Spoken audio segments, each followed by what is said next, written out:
Hi friends, అందరూ బాగున్నారా? దానిమ్మ చెట్టు అండి ఇది మా టెర్రస్ పైన.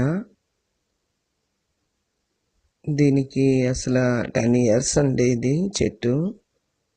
ఫస్ట్ స్టార్టింగ్ నేను మందారాలు అవి పూలు మొక్కలు పెట్టినప్పుడు ఇంటి ముందు మనము దీపం పెట్టుకున్న తులసమ్మ దగ్గర దానిమ్మ చెట్టు కూడా ఉంటే మంచిది అని అన్నారని అప్పుడు ఒకసారి నేను కొనుక్కున్నానండి దానిమ్మ చెట్టు. ఇంటి ముందు తులసి కోట పక్కనే ఇంకో చిన్న పాట్లో పెట్టాను. కానీ ఇది పెద్ద చెట్టు కదండి, కాయలు అంటే పువ్వులు వస్తుండేవి, ఆ పువ్వులు రాలిపోతుండేవి. అయ్యో ఈ చిన్న పాట్లో ఉండడం ఫ్లవరింగ్ వస్తుంది, రాలిపోతుంది, వద్దులే ఇంక టెర్రస్ పైన పెడదాము, పెద్ద పాట్లో వేసాను. ఒక 20 లీటర్స్ బకెట్ లాంటిది పెద్దది టబ్బు లాంటిది పెట్టానండి, అందులో వేసాను. ఫస్ట్ స్టార్టింగ్ మా ఇంట్లో టెర్రస్ గార్డెన్ పైన ఫ్రూట్ మొక్క అంటే ఇదేనండి. అప్పటికి ఇంకేమీ నేను పెంచలేదు, ఆకుకూరలు కాయగూరలను. ఇదే స్టార్టింగ్, నాకు తెలియకుండా పెట్టిన చెట్టు ఇది. దేవుడి దగ్గరికి తెచ్చి పైన మళ్ళీ మార్చాను.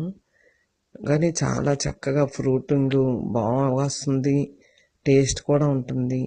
ఇంకా ఎప్పుడు కూడా కాయలు పెద్దగా వస్తాయి, కానీ ఈసారి మరీ బాగా పెద్ద కాయలు వచ్చాయండి దానికి ఇచ్చిన ఫెర్టిలైజర్ ఒకటి వల్ల. మరి అది చెట్టు కూడా మార్చడం అవదండి, అంటే వేర్లు బాగా ఇదైపోయి ఆ డ్రమ్ము నుండి తీయడం అవడం లేదు.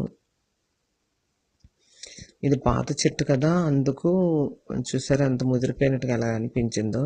కానీ ప్రతిసారి పూర్తిగా చక్కగా ప్రూనింగ్ చేస్తే మళ్ళీ చిగురొచ్చి మళ్ళీ ఇలా మొగ్గలు అవి వచ్చి పువ్వులు ఫ్లవరింగ్ కాయ వస్తుంది. కానీ దీనిది కాయ మేము టేస్ట్ చేయడం చాలా తక్కువ అండి. ఉడత మహారాజులే తింటాయి ఇవి ఎక్కువగాను. ఎప్పుడైనాను ఒకటో రెండో కాయలకి మరి కొన్ని తిందాం కదా ఇంత కష్టపడి పెంచినవి అంటే వాటికి కవర్లు కడతాను, మిగిలిన మట్టుగా అలాగే వదిలేస్తానండి. ఎందుకంటే ఇవి తింటే ఉన్ని ఇంకా మొక్కల మీద బలబరి ఇవి అలాగా మొక్కల మీదకి మరి రావు, లేకపోతే అవన్నీ కూడా ఇంకా కొరికేస్తుంటాయి. ఇది పక్కన నేను చూసుకోలేదండి, ఈ వీడియో తీద్దామని వచ్చినప్పుడు చూసినప్పటికీ ఈ రెండిట్లు మా పక్క వాళ్ళ ఇంటికి మా ఇంటికి మధ్య సందులోనే అంత పెద్ద కాయ ఉంది.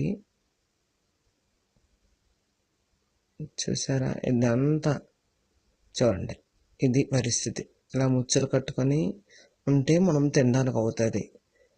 ఇంక పెద్ద కాయ అయింది కదా, పోన్లే చూసి తీద్దాము అనుకున్నాను. ఇది చూసారా దాని పరిస్థితి ఇలాగా.